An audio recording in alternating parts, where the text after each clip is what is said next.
Hello जय हिंद नमस्कार दोस्तों, आप सभी का स्वागत है आपके अपने YouTube channel online GK free classes में।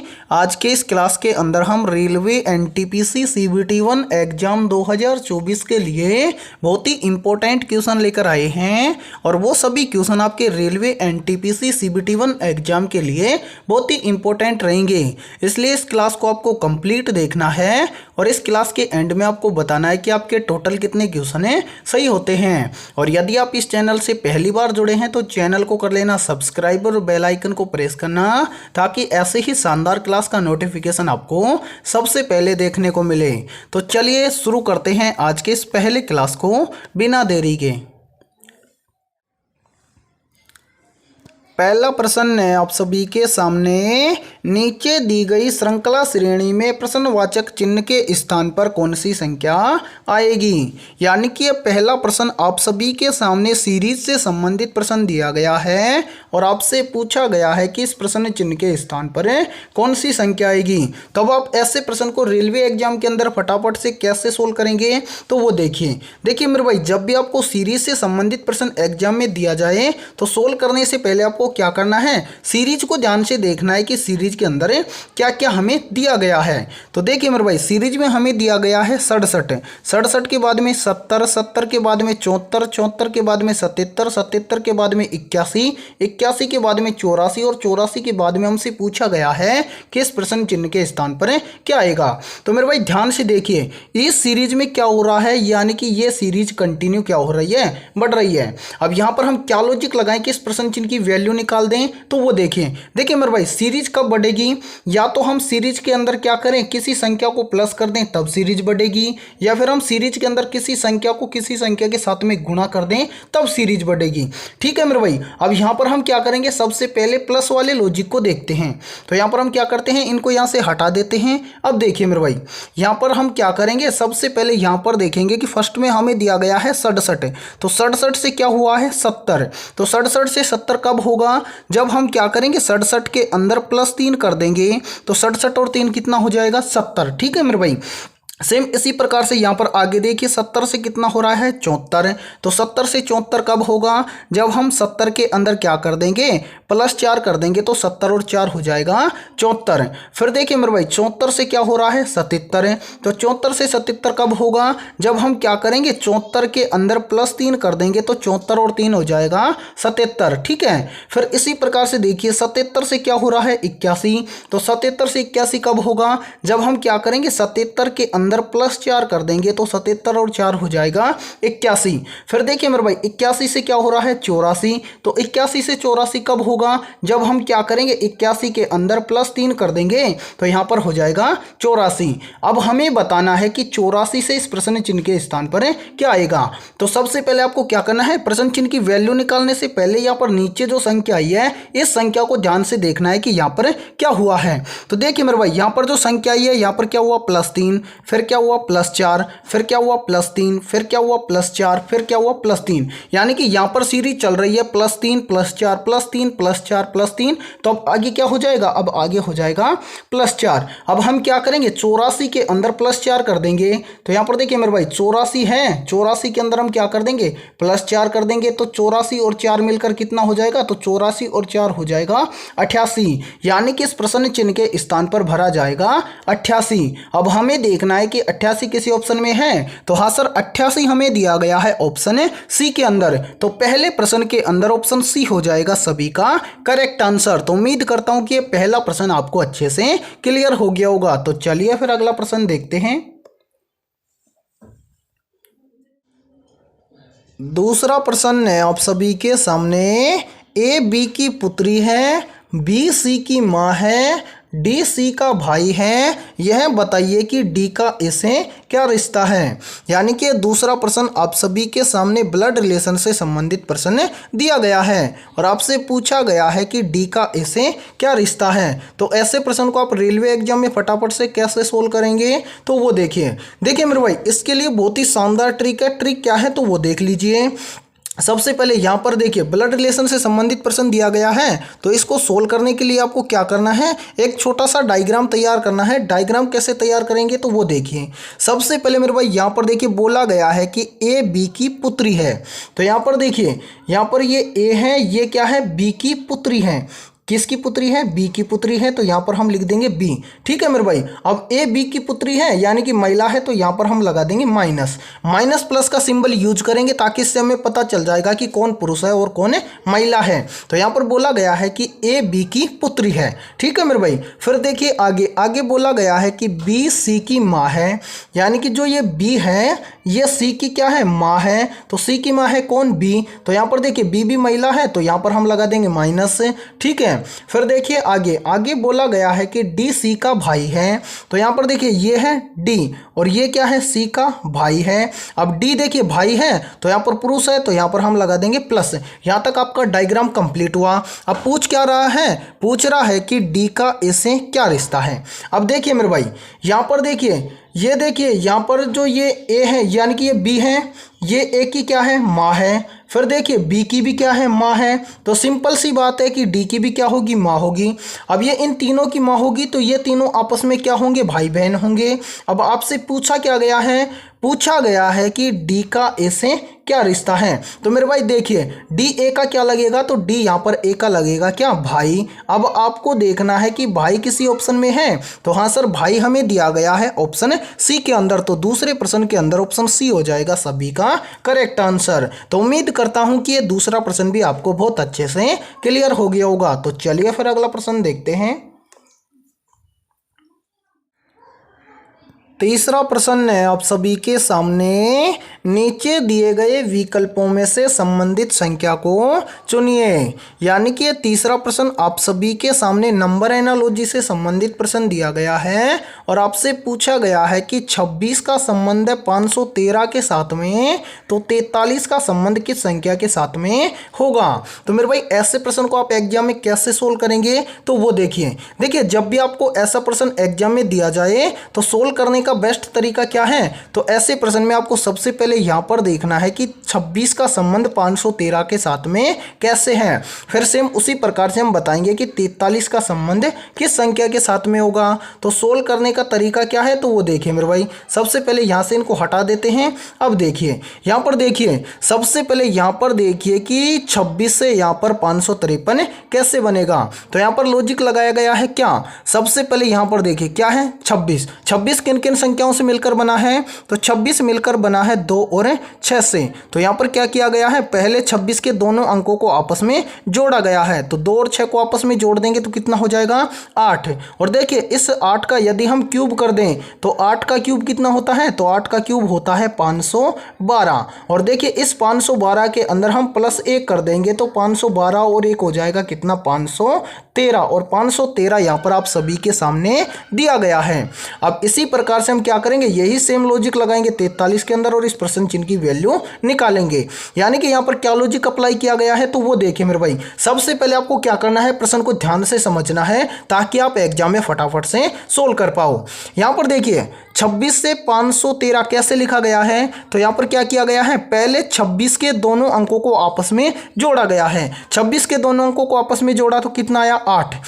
फिर क्या किया, 8 का क्यूब किया। 8 का क्यूब होता है 512 और 512 के अंदर भी +1 करके लिखा गया है 513। अब हम क्या करेंगे, यही सेम लॉजिक हम लगाएंगे किसके अंदर, 43 के अंदर और इस प्रश्न चिन्ह की वैल्यू निकालेंगे।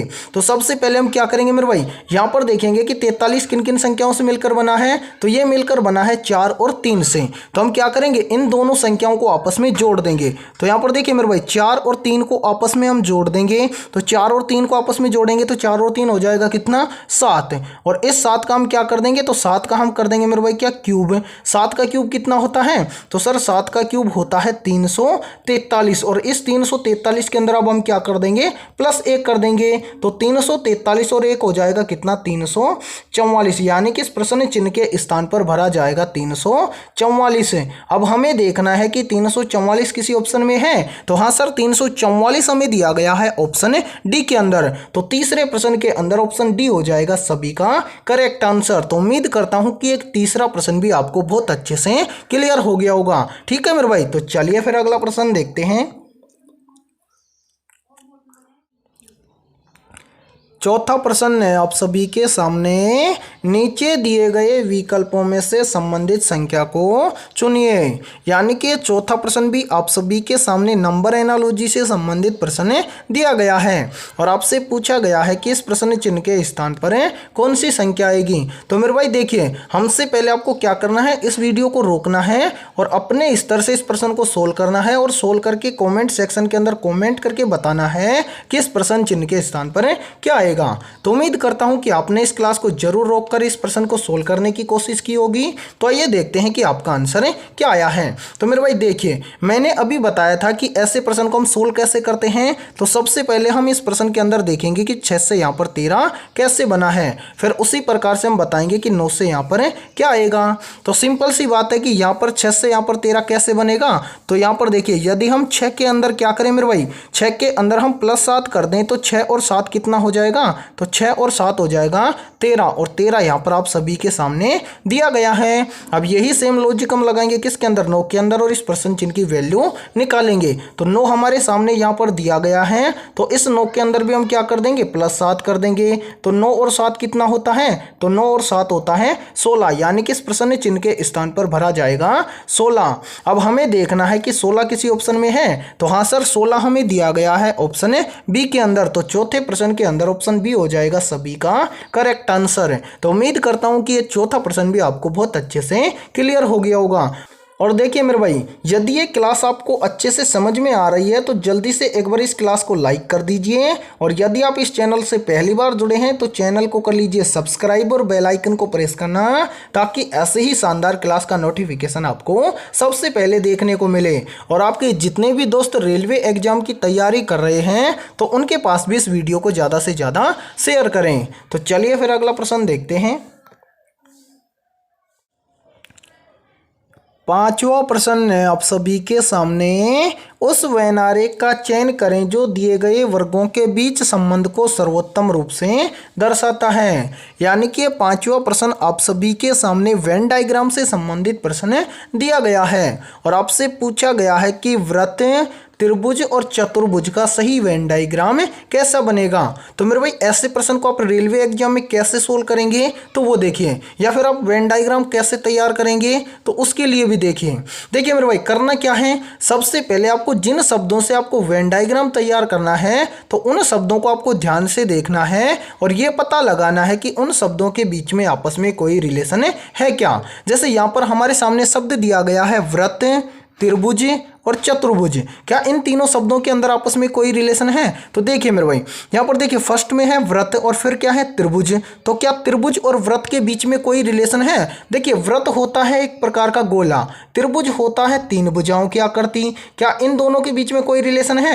नहीं सर, इन दोनों के बीच में कोई रिलेशन नहीं है, यानी कि त्रिभुज अलग है और वृत्त अलग है। ठीक है मेरे भाई, सेम इसी प्रकार से आपको यहाँ पर देखना है त्रिभुज और चतुर्भुज के बीच में। तो त्रिभुज और चतुर्भुज के बीच में कोई रिलेशन है। तो देखिए त्रिभुज होता है 3 भुजाओं का और चतुर्भुज होता है 4 भुजाओं का। ठीक है, इस तरह से, एक मिनट रुकिए मेरे भाई, यहाँ पर देखिए इस प्रकार से आपका हो जाएगा चतुर्भुज। ठीक है, अब यहाँ पर देखिए त्रिभुज और चतुर्भुज इन दोनों के बीच में कोई रिलेशन है। नहीं सर, त्रिभुज और चतुर्भुज के बीच में भी कोई रिलेशन नहीं है, यानी कि त्रिभुज अलग होता है और चतुर्भुज अलग होता है। अब सेम इसी प्रकार से आपको करना क्या है, वृत्त और चतुर्भुज इन दोनों के बीच में रिलेशन देखना है। तो वृत्त और चतुर्भुज इन दोनों के बीच में कोई रिलेशन है। तो यहाँ पर देखिए ये है वृत्त और ये है चतुर्भुज, क्या इन दोनों के बीच में कोई रिलेशन है। नहीं सर, इन दोनों के बीच में भी कोई रिलेशन नहीं है, यानी कि वृत्त अलग है और चतुर्भुज अलग है।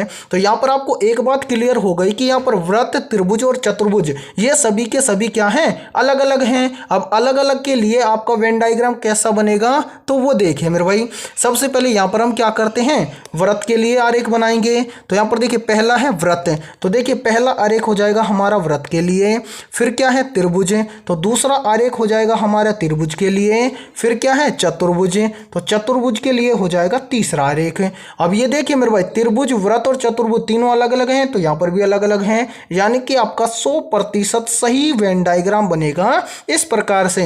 अब आपको देखना है कि ऐसा वेन डायग्राम किसी ऑप्शन में दिया गया है, तो हाँ सर ऐसा वेन डायग्राम हमें दिया गया है ऑप्शन ए के अंदर, तो 5वें प्रश्न के अंदर ऑप्शन ए हो जाएगा सभी का करेक्ट आंसर। तो उम्मीद करता हूं कि ये 5वां प्रश्न भी आपको बहुत अच्छे से क्लियर हो गया होगा। तो चलिए फिर अगला प्रश्न देखते हैं।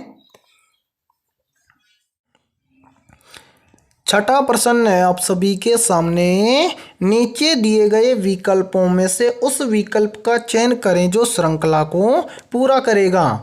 यानी कि छठा प्रश्न आप सभी के सामने लेटर सीरीज से संबंधित प्रश्न दिया गया है और आपसे पूछा गया है कि इस सीरीज में कौन सा विकल्प रखें कि ये सीरीज पूर्ण हो जाए।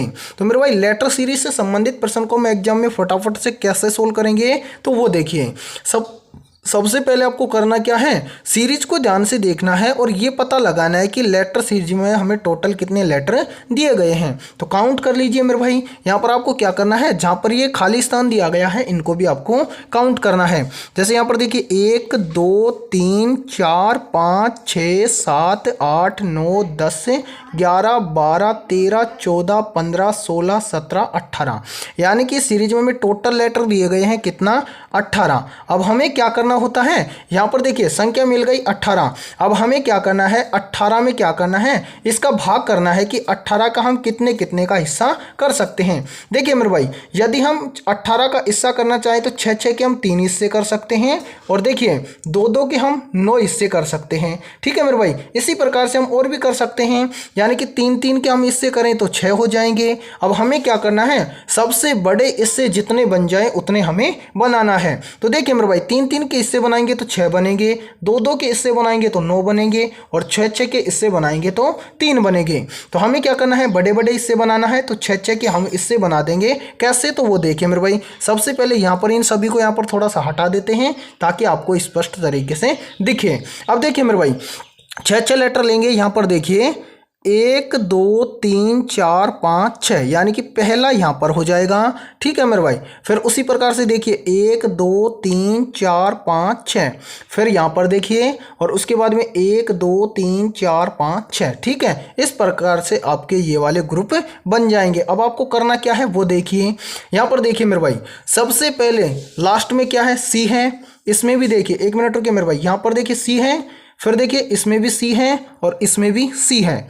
ठीक है, यहाँ तक क्लियर है। फिर देखिए मेरे भाई पहले ग्रुप में यहाँ पर बी है, यानी कि लास्ट से पहले। फिर देखिए लास्ट के में भी देखिए सी से पहले क्या है, बी है।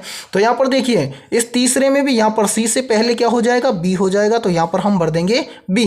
ठीक है, अब यहाँ पर देखिए लास्ट में देखिए सी है, यानी कि बी से पहले क्या है, सी है। फिर देखिए यहाँ पर दूसरे में भी बी से पहले क्या है, सी है। तो यहाँ पर देखिए पहले में भी बी से पहले यहाँ पर क्या हो जाएगा, सी हो जाएगा, तो यहाँ पर हम भर देंगे सी। ठीक है मेरे भाई, अब यहाँ पर आपको करना क्या है, यहाँ पर देखिए पहले में देखिए बी के बाद में क्या है, ए है। फिर देखिए यहाँ पर दूसरे में भी ए के बाद में क्या हो जाएगा, बी हो जाएगा, तो यहाँ पर हम बी भर देंगे। और यहाँ पर देखिए लास्ट में भी ए के बाद में क्या है, बी है।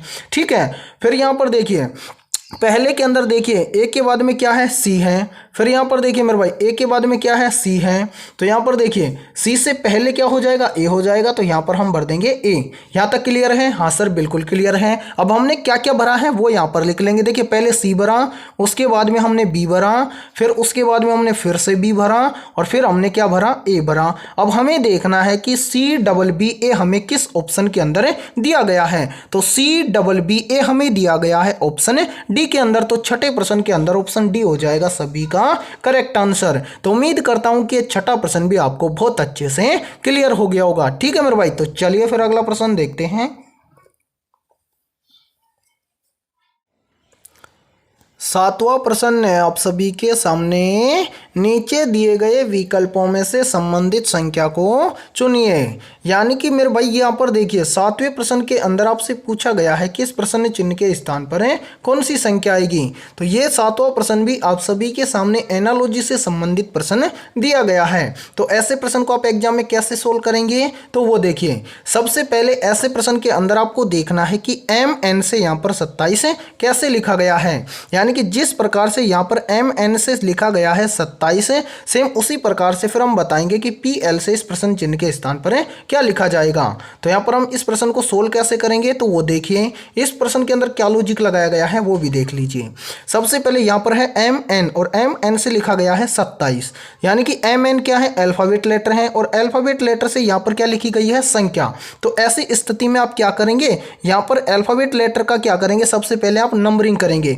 जैसे यहाँ पर एम है तो एम आता है अल्फाबेट लेटर के अंदर 13 नंबर पर है और एन आता है अल्फाबेट लेटर के अंदर 14 नंबर पर है। अब यहाँ पर देखिए अब इन दोनों संख्याओं से यहाँ पर 27 कैसे आएगा, तो यहाँ पर देखिए मेरे भाई 13 और 14 इन दोनों को हम आपस में जोड़ दें तो 13 और 14 मिलकर हो जाएगा कितना, 27 हो जाएगा। एक मिनट रुकिए मेरे भाई, 13 और 14 को आपस में जोड़ देंगे तो यहाँ पर हो जाएगा 27 और 27 यहाँ पर देखिए आप सभी के सामने दिया गया है। यानी कि यहाँ पर क्या लॉजिक अप्लाई किया गया है, तो वो देखिए सबसे पहले मेरे भाई यहाँ पर देखिए समझना आपके लिए बहुत जरूरी है, ठीक है, ताकि आप समझ जाओगे तो ऐसे प्रश्न को आप ही सोल्व कर लोगे।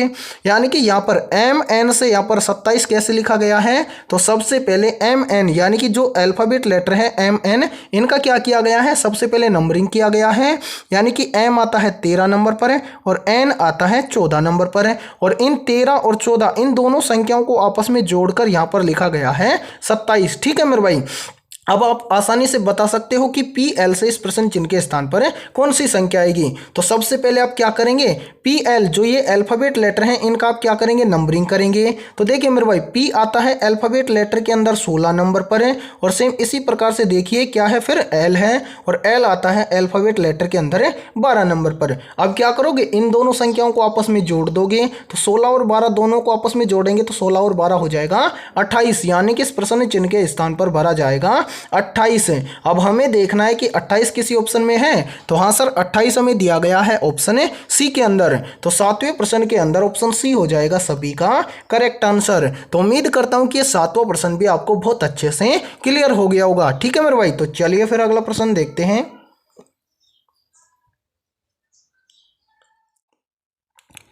8वां प्रश्न है आप सभी के सामने, नीचे दिए गए विकल्पों में से विषम विकल्प की पहचान करें। यानी कि इस 8वें प्रश्न के अंदर हमसे पूछा गया है कि यहाँ पर इन चारों विकल्पों में से विषम विकल्प कौन सा है। तो मेरे भाई ऐसे प्रश्न को आप रेलवे एग्जाम में फटाफट से कैसे सोल्व करेंगे, तो वो देखिए इसके लिए शानदार ट्रिक है। ट्रिक क्या है वो देखिए, सबसे पहले आपको करना क्या है, यानी कि यहाँ पर विषम विकल्प की हमें पहचान करनी है। तो 4 विकल्प हमारे सामने दिए गए हैं, तो 4 विकल्पों में से एक विकल्प क्या होगा, विषम होगा। तो यहाँ पर देखिए 4 में से एक चला जाएगा तो 3 बचेगा और 3 बचेगा तो मेरे भाई देखिए 3 क्या होंगे, किसी न किसी प्रकार से एक दूसरे से समान होंगे, ठीक है। तो अब करना क्या है वो देखिए, सबसे पहले यहाँ पर देखिए मेरे भाई ऑप्शन ए यानी कि पहले विकल्प के अंदर हमें दिया गया है चांद। तो चांद क्या है, तो चांद एक ग्रह है मेरे भाई, क्या है, ग्रह है, ठीक है। फिर देखिए दूसरे विकल्प के अंदर, दूसरे विकल्प में हमें दिया गया है क्या, सोना। सोना क्या होता है, तो सोना एक धातु होती है,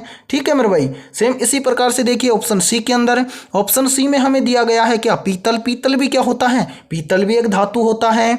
फिर देखिए मेरे भाई ऑप्शन डी के अंदर, ऑप्शन डी में हमें क्या दिया गया है, एल्यूमिनियम। एल्यूमिनियम भी एक क्या होता है, धातु होता है। तो देखिए मेरे भाई सोना, पीतल, एल्यूमिनियम ये 3 क्या हो गए, धातु हो गए और जो चांद है ये क्या हो गया, ग्रह हो गया। तो इन सभी में से अलग क्या हो गया, तो इन सभी में से अलग हो जाएगा ऑप्शन ए, यानी कि ऑप्शन ए हो जाएगा विषम। और विषम ही हमसे पूछा गया है तो इस प्रश्न के अकॉर्डिंग ऑप्शन ए हो जाएगा सभी का करेक्ट आंसर। तो उम्मीद करता हूं कि ये 8वां प्रश्न भी आपको अच्छे से क्लियर हो गया होगा, ठीक है। तो चलिए फिर अगला प्रश्न देखते हैं। 9वां प्रश्न है आप सभी के सामने, हृदय का जो संबंध कार्डियोलॉजी से है वही संबंध वक्रक का खाली स्थान से है। यानी कि यहाँ पर आपको बताना है कि हृदय का संबंध है कार्डियोलॉजी से, तो वक्रक का संबंध किसके साथ में होगा। तो मेरे भाई ऐसे प्रश्न को आप रेलवे एग्जाम में कैसे सोल्व करेंगे, तो वो देखिए सबसे पहले यहाँ पर आपको बोला क्या गया है, यहाँ पर आपको बोला गया है कि हृदय यानी कि हृदय का संबंध है मेरे भाई किससे, यहाँ पर हृदय का संबंध है कार्डियोलॉजी से। यहाँ पर हम लिख देते हैं कार्डियोलॉजी, ठीक है मेरे भाई। तो यहाँ पर आपको पता लगाकर बताना है कि हृदय का संबंध है कार्डियोलॉजी के साथ में, तो आपको बताना है यहाँ पर कि वक्रक का संबंध किसके साथ में होगा। तो जल्दी से बताइए मेरे भाई यहाँ पर क्या आएगा। अब यहाँ पर देखिए कुछ बच्चे कहेंगे कि सर हृदय का संबंध कार्डियोलॉजी के साथ में कैसे है। तो देखिए मेरे भाई, कार्डियोलॉजी के अंदर यानी कि जो कार्डियोलॉजी के अंदर क्या किया जाता है, हृदय की पढ़ाई की जाती है, यानी कि हृदय का अध्ययन किया जाता है कार्डियोलॉजी के अंदर। अब इसी प्रकार से आपको बताना है कि वक्रक का अध्ययन किसके अंदर किया जाता है। तो वक्रक का अध्ययन किया जाता है मेरे भाई किसके अंदर है, ये किया जाता है नेफ्रोलॉजी के अंदर। ठीक है, यानी कि यहाँ पर वक्रक का संबंध हो जाएगा नेफ्रोलॉजी के साथ में। करेक्ट है, ठीक है मेरे भाई, यहाँ तक आपको बिल्कुल क्लियर है। हाँ सर बिल्कुल क्लियर है। यानी कि यहाँ पर समझिए हुआ क्या है, यानी कि हृदय और कार्डियोलॉजी का संबंध यहाँ पर बताया गया है। यानी कि कार्डियोलॉजी के अंदर अध्ययन किया जाता है हृदय का, सेम उसी प्रकार से यहाँ पर हमें वक्रक दिया गया है। तो देखिए मेरे भाई, जो नेफ्रोलॉजी होता है इसके अंदर अध्ययन किया जाता है वक्रक का। ठीक है, इसी तरह से आपको एग्जाम के अंदर आंसर करना है। और नेफ्रोलॉजी हमें दिया गया है ऑप्शन बी के अंदर, तो 9 प्रश्न के अंदर ऑप्शन बी हो जाएगा सभी का करेक्ट आंसर। ठीक है, तो चलिए फिर अगला प्रश्न देखते हैं। 10वां प्रश्न है आप सभी के सामने। गीता का परिचय कराते हुए भानु कहता है वह मेरी नानी की इकलौती पुत्री की पुत्री है। भानु का गीता से क्या संबंध है, निम्नलिखित विकल्पों में से चुनिए। यानी कि 10वां प्रश्न आप सभी के सामने ब्लड रिलेशन से संबंधित प्रश्न दिया गया है। तो ऐसे प्रश्न को आप रेलवे एग्जाम में कैसे सोल्व करेंगे, तो वो देखिए मेरे भाई, जब भी आपको ब्लड रिलेशन से संबंधित प्रश्न दिया जाए तो आपको करना क्या है, प्रश्न के अकॉर्डिंग एक छोटा सा डायग्राम तैयार करना है। तो यहाँ पर देखिए तैयार कैसे करेंगे डायग्राम, तो वो देखिए मेरे भाई, समझिए इस प्रश्न में कि आप ब्लड रिलेशन वाले प्रश्न को सोल्व कैसे करेंगे। सबसे पहले प्रश्न में आपको बोला गया है कि गीता का परिचय कराते हुए भानु कहता है, यानी कि यहाँ पर कहने वाला कौन है, भानु। तो यहाँ पर हम लिख देंगे मेरे भाई क्या, भानु। अब यहाँ पर देखिए भानु बोल क्या रहा है, तो एक मिनट रुकिए मेरे भाई, यहाँ पर हम लिख देते हैं भानु। अब भानु बोल क्या रहा है उसको ध्यान से समझिए। भानु बोल रहा है वह मेरी नानी की इकलौती पुत्री की पुत्री है। अब मेरे भाई देखिए, नानी की पुत्री कब होगी, देखिए पहले तो भानु की क्या होगी, माता होगी। अब माता की क्या होगी, माँ होगी। ठीक है, यानी कि माता की माता यानी कि नानी। ठीक है मेरे भाई, यहाँ पर हम लिख देते हैं नानी। यानी कि देखिए भानु की माँ उसकी क्या लगेगी, नानी। अब यहाँ पर देखिए बोला क्या गया है, वह मेरी नानी की इकलौती पुत्री, यानी कि नानी की इकलौती पुत्री कौन हो गई, माँ हो गई। की पुत्री यानी कि माँ की भी पुत्री, तो यहाँ पर एक क्या लिख देंगे हम, पुत्री। ठीक है मेरे भाई, अब यहाँ पर आगे देखिए, आगे क्या बोला गया है कि भानु का गीता से क्या संबंध है। अब यहाँ पर देखिए, यहाँ पर पुत्री कौन है, यहाँ पर पुत्री है गीता। अब गीता का भानु से क्या संबंध है, तो भाई देखिए भानु की माँ की पुत्री कौन है, गीता। तो हमारी माँ की पुत्री हमारी क्या लगेगी, बहन लगेगी। तो भानु का संबंध पुत्री के साथ में या वीर गीता के साथ में कैसे है, तो भानु गीता का क्या लगेगा, तो भानु गीता का सिंपल सी बात है मेरे भाई क्या लगेगा, भाई लगेगा।